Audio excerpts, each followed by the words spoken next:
The college basketball experience summer coaches tour for the East Tennessee State Buccaneers head coach Brooks Savage edition of the Sports Gambling Podcast Network is brought to you by Underdog Fantasy. Sign up today using that promo code TCESGPN to claim your first-time deposit offer up to $250 bonus in cash. Underdog Fantasy promo code TCESGPN. And we're also brought to you by Rhythm. Rhythm's college football and NFL picks projections are now live. Claim your 7-day free trial today by going over to sportsgamblingpodcast.com/rhythm. That is the sportsgamblingpodcast.com/rhythm, RITHMM today.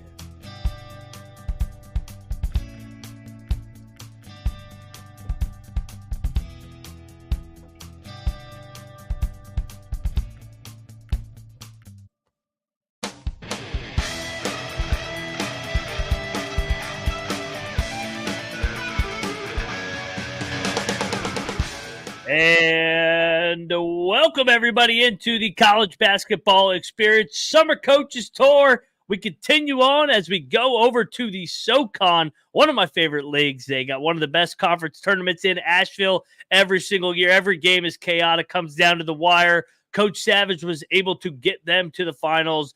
Came up just short against that really good Sanford team that gave Kansas everything they could handle. We'll sit down with him, reflect on his first year there, his journey to getting back to Johnson City. But first, I am Moneyline Mac, a.k.a. the former video coordinator for Bob Huggins and Frank Martin.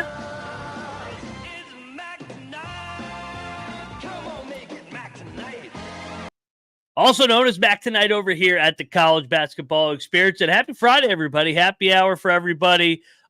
Weekend's here, less than 3 months till November the 4th when we tip off the games.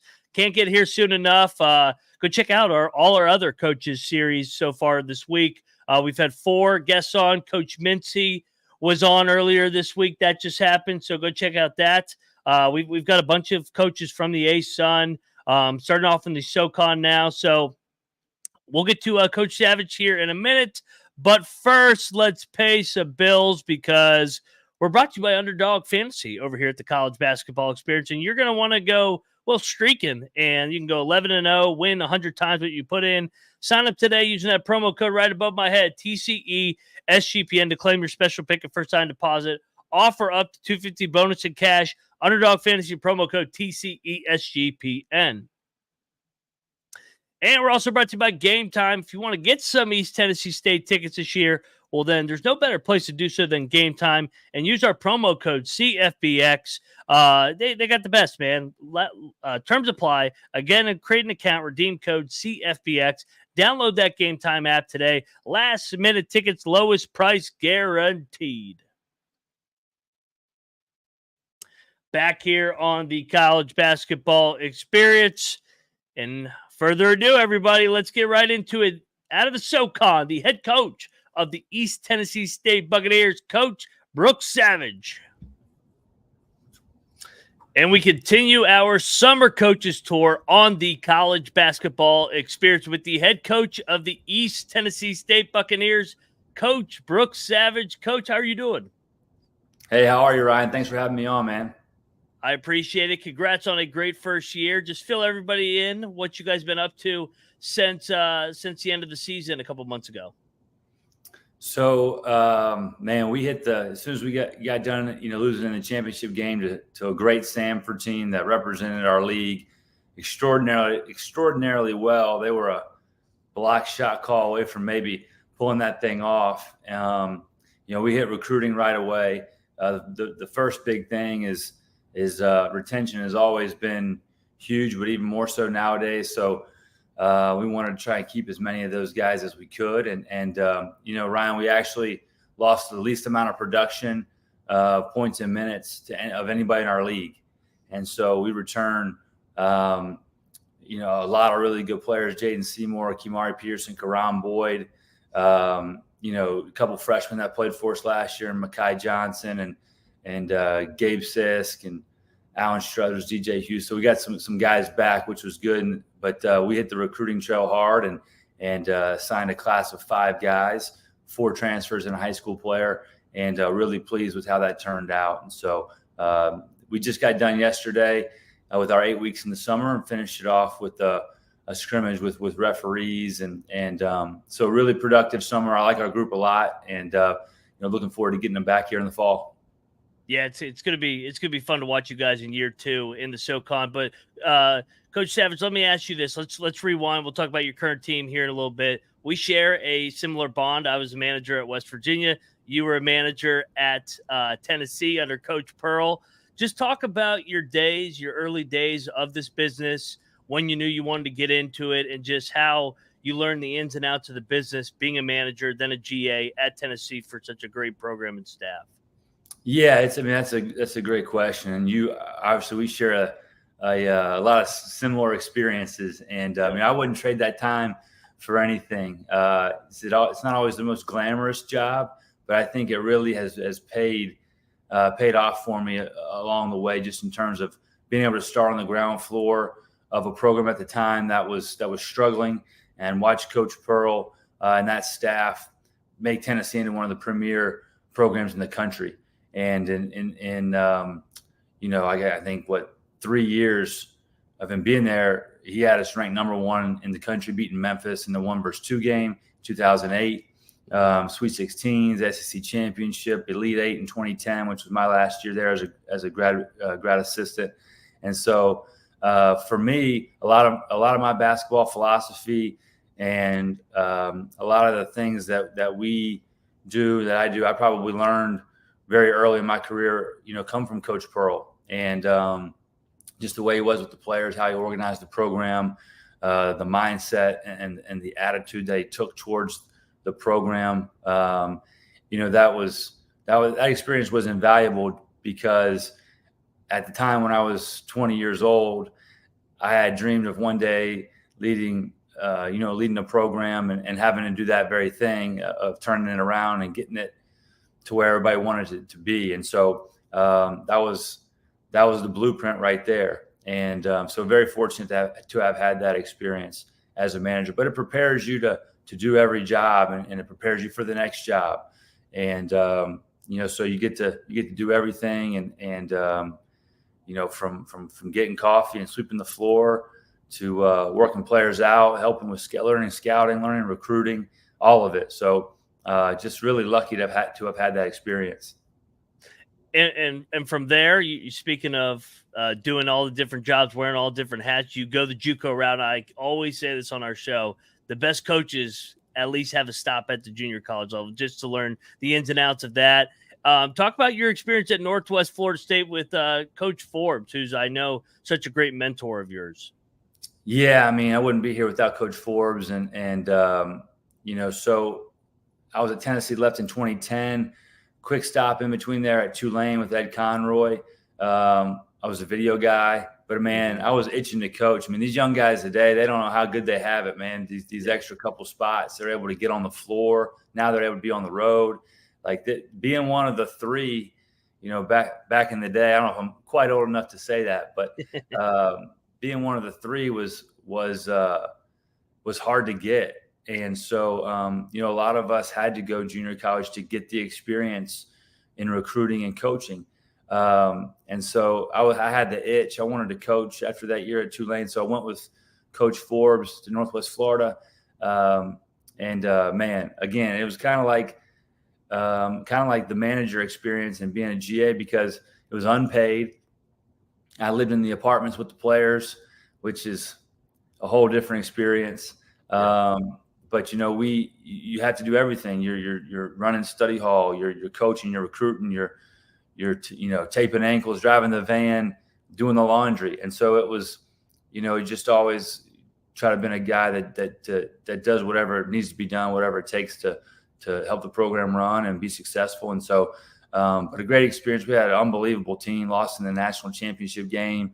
Just a really, really good team. We had Chris Jones was All-American, and Elgin Cook was on that team sitting out, and a number of other really good players. And so, but yeah, just a great experience being able to cut my teeth. And I agree, Ryan, I think everybody should have to do serve time in junior college, because you really decide, man, it's going to either make you or break you. You you're going to really find out how much you really love this, because there ain't all the bells and whistles. It's not the show that Division I is, and it's not much pay. And so great experience. So wouldn't trade that for the world. Probably one of my favorite experiences in my coaching career.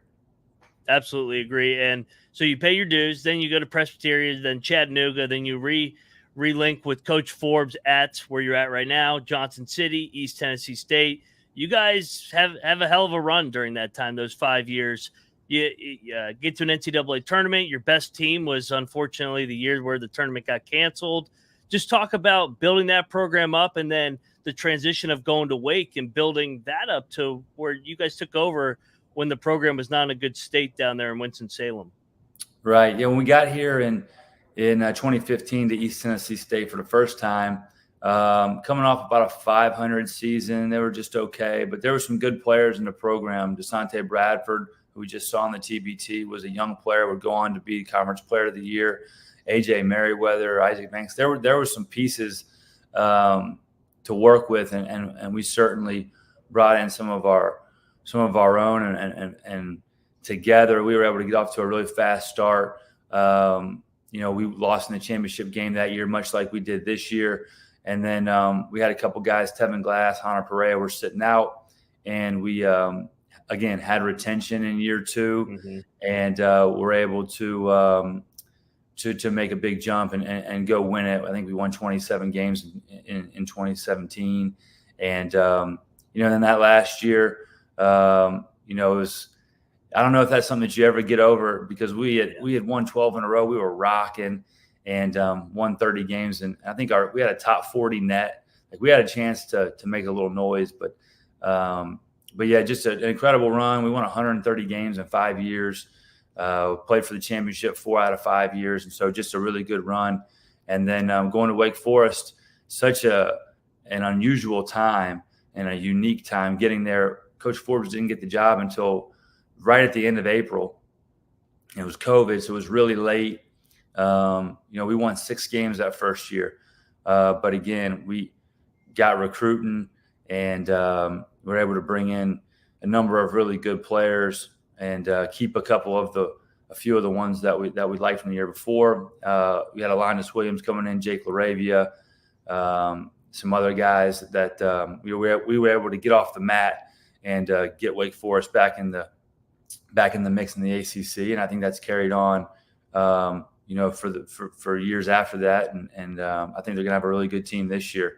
And so, but yeah, it's been fun, Ryan. I've been fortunate to be part of first year staff at some level, whether it was Coach Pearl coming in as a manager, or being with Will Wade as a first year at Chattanooga, or with Coach Forbes, or at Wake Forest. I've been a part of year 1 many times, and year 1 is hard. Anybody that's been through it will tell you year 1's hard anywhere. But that really paid off for me, I think, when I got this opportunity, just be able to draw on those experiences and know this is how it goes. And the staff will tell you, I always say, you got to have the stomach for this, especially in year 1, and to not settle in recruiting, to withstand the ups and downs of the season, to go through the growing pains of the infancy of your program. And so I'm glad we're out of that now, but we got to just continue to get better and see if we can't get back to that championship game on Monday night. Absolutely. And let me ask you this. One common denominator is wherever you've been a part of a winning program with Coach Pearl, Coach Forbes, Coach Wade. This was your first year, this last year, making that transition to 18 inches that everybody talks about. What was the biggest transition for you, and just your day-to-day, how to handle everything? Just speak to that. Yeah, that's a great question. I mean, there's a lot, right? And I think the basketball part is easy. That's the easy part. We're all prepared for that. The biggest thing that I would say is the management piece. Coach Forbes, I couldn't have been more involved. Yeah, I was so lucky that he let me be involved in everything. Gave me a lot of responsibility. And so I think there's a lot of us out there that we know how to do everything in the program. We know how to do all the tasks. But the hard part is, and the most challenging, I would say, is the the relational aspect. You're going to have an organization of about 25 or so people, and they all need something, whether that's something tangible or they need to feel heard, or if your staff are valued, or they need to feel like everybody wants to feel like they like their role, whether that's staff or players. And so that's a challenging piece that takes a lot of time. And I try to spend as much time as I can on that stuff, because I think that's where the magic happens, right? That's the good stuff. We ran, the X's and O's. We tried it all last year. We were challenged offensively in a lot of ways. We started out trying to play like we did at Wake Forest because I liked that. It's what I had on tape to show in recruiting. We couldn't do. We weren't good at it for a number of reasons. We tried to play. We tried screening, kind of some random 5-out stuff. We tried blocker mover, which I swore I would never run. We tried, for a little organization, we ran ball screen continuity. We tried it all on, man. But at the end of the day, we ended up kind of just playing and cutting and moving, but it was the relationships within the program. It was the culture that we all try to build that really kept us together through a 5-game losing streak. We said one thing all year. We said the number one goal, guys, no matter what happens, we have to make it to March. We just got to make. So many teams don't make it to March. Yep. For whatever reason, either they're not good enough or they're falling apart. They're checked out. So we wanted to make it, and I think our culture was really strong. I mean, Ryan, we were down 20 points with 14 minutes to go in the semifinal. Yep. and that was, as Buzz Williams would say, that was character revealed. Yep. You're either going to lay down and get blown out, or our culture is going to really show up, and it did, and we were able to come back and win that game. But the relationship piece and making sure everybody feels really invested and involved and valued is the most challenging thing, I thought, in year one. That's great to hear. And your guys' postseason tournament is, I think, the most underrated and most entertaining, like, mid-major conference tournament that nobody talks about. Every game feels like the same game because it comes right down to the wire. Teams get 10-point leads, 20-point leads, comes back. And it was no different this year. I just have that image of the half-court shot the one year, and then you guys winning it as well in 2017. But let me ask you this. You mentioned getting back to Monday night next year. How do you go about your non-conference schedule with a bunch coming back versus last year? East Tennessee State is always scheduled really well. You guys always challenge yourself in the non-con. How do you go about this upcoming year? It's a double-edged sword. We've tried to play a competitive schedule, but sometimes those games are hard to get. And I think that as people have figured out how to manipulate the net, they're become increasingly more difficult to get. So we just try to, we tried to keep the roster as quiet as possible. Didn't want a lot of, Twitter hype out there about what people may or not say, and try and help in scheduling, but you can only kind of do that for so long. I mean, we went 2 months to the day from March 18th to May 18th before we finished recruiting. But we just try to. I'm not one of those guys that tries to be difficult in scheduling. We gotta look out for our best interest and do what we gotta do. But yeah, I mean, we'll play. We'll play. I think it's good for our game. It's good for ultimately, you're going to be judged by what you do in conference at this level. So, I think there's a balance to it. We would love to play, Power 5 teams and be as competitive as we can in scheduling. Obviously, we want to play at home as much as we can because we get great crowds. Mm-hmm. But it's challenging. So we're going to host our own MTE this year. We got a couple of really, really good games. Eastern Kentucky, had to look at the board there for a second. Eastern Kentucky, and we're doing an ASUN challenge. They won their league last year. JMU, we're going there. They won the league, and Preston does a great job, so that'll be a tough one. Going to play at Wichita State. Got to return a game to Davidson. So there's a number of really good opponents on there. We got a couple more to get yet, but it can be challenging. It can be challenging for sure, but hey, we'll play. it's such a micro macro where you want to win the bye games. It's cool to play in those atmospheres, but you're also trying to get to the end of the season. And most likely, even though your guys' league is really good, it's probably 99% of the time going to be a one bid league. Coach, let me ask you just the different mentors. Let's go back to that real quick. What was some of the things you took from each guy? Coach Pearl, Coach Wade, Coach Forbes that helped you in your first year? Yeah, Coach Pearl was fearless. He knew exactly what he wanted to do. Incredible identity. I think Coach Pearl, one of Coach Pearl's biggest strengths, and I would add this to your question earlier. This job, it takes incredible emotional intelligence. Like, you have to be in control of your emotions, and you have to be able to change, turn that on and off pretty quickly and transition to whatever the next thing is, whether that's post-game media or, interacting with donors or whatever. It's a lot of different ways you have to be, but he had a credible identity. He knew he came in, he doesn't really care what anybody outside of his program and his fan base thinks. And I think that's the way you have to be. And so the identity and the attitude coming through the door, I think I probably tried to emulate a little bit. Who's next? Ed Conroy, just an incredibly hard worker. Man, I don't have any fun playing those Citadel teams twice a year. Incredible basketball mind and coach, really organized, really gets behind the film. That was a formidable experience for me as well. Taught me how to really work. Greg Nybert, salt of the earth, really good coach. Just had a lot of perspective on the profession and being a Presbyterian for so long. Will Wade, again, first year, young, hard charging. A lot of the recruiting stuff I probably take from him, as well as Coach Forbes. Coach Forbes, just how he is with the player, the art of coaching, recruiting for sure, how to build a program, especially here. The blueprint was laid out in a lot of ways. It's changed. It's a little bit of a different job now with where we are from, in just a short amount of time, but a lot of it's the same. Did I miss anybody? I think you got everybody. Yeah, I think there's a lot of them. Yeah, ran stop by stop. Well, I appreciate you taking time. I know you're super busy. I want to leave you with one last question. I always end it with this one. Pretty open-ended.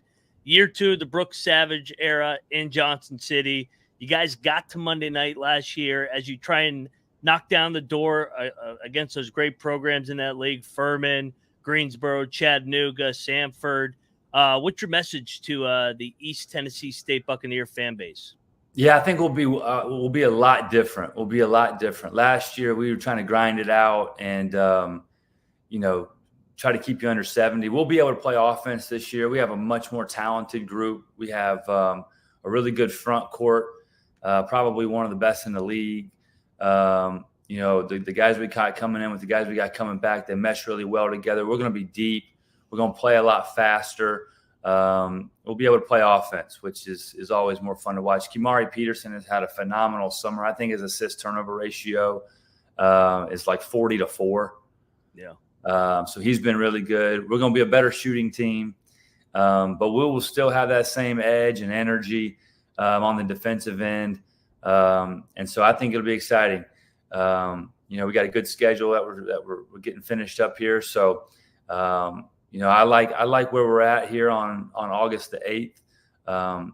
But it's going to be a fun group. I like our group a lot. And so it's just time to come back in the fall here, get to work and go put our head down and get this thing going.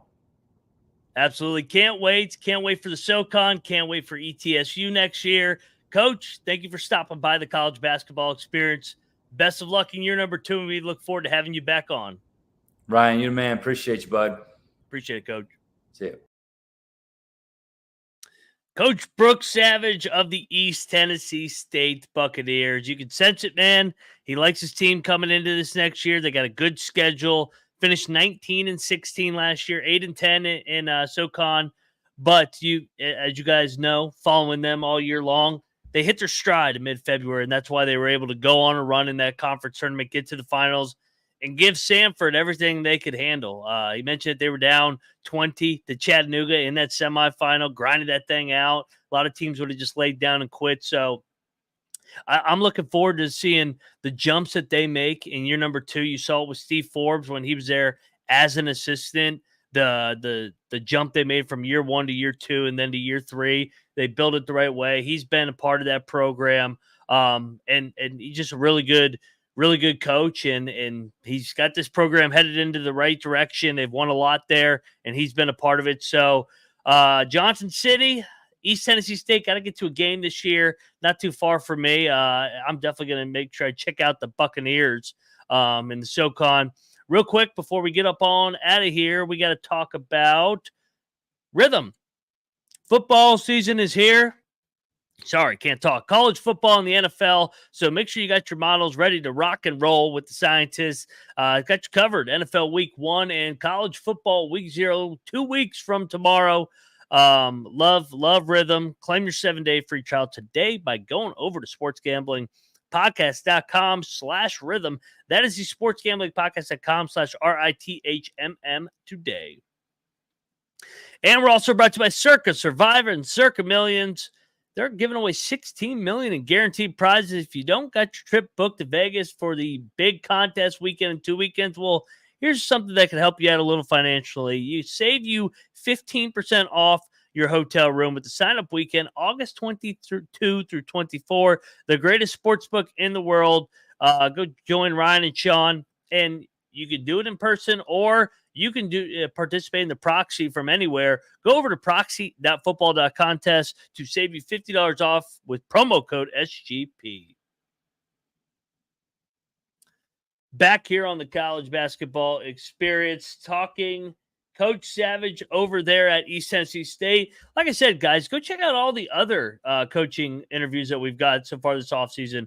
We've had Coach Leffler on from Loyola, Coach Pelfrey from Tennessee Tech, Coach John Griffin from Bucknell, Jordan Mincy from Jacksonville, a bunch of other ASUN coaches. And next week, we're going to dive into the CAA and a little bit of MACtion. So I think I got 7 or 8 already scheduled for next week that we will release throughout the next couple weeks. These are going to continue to come out, man. And there's the only person to thank is you, the listener, because you guys have done your part by liking, subscribing, sharing this podcast as we continue to grow over here at the College Basketball Experience. And you got to continue to do so that we can continue to provide this kind of content as we lead into the season, November 4th. Before you know it, we'll be doing a conference previews. Me, Noah, Colby, we talked about it the other night. I mean, we're less than 90 days away from opening night. It can't get here soon enough, and can't wait to share this college basketball season with you every single night here on the College Basketball Experience. Here's what I need you guys to do. Go check out the College Football Experience with Colby, NC Nick, Patty. See him on there too, breaking down all 134 team previews. The Big 12 Experience with me, I'm Ryan, me, Rush, and Troy, breaking down all 16 Big 12 teams. Go check out the FCS Experience. ETSU fans, we're covering your football team over there at the FCS Experience. Go check out the College Baseball Experience as well. We all come together as one on youtube.com/the College Experience. And like I said, continue to subscribe, like, share, tell a friend, tell your cousin. Help us help you, and we will have a hell of a year.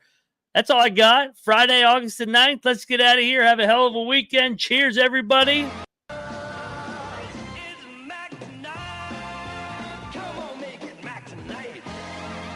Mac tonight signing off here over at the College Basketball Experience. You better start thinking about yours, and we are out of here.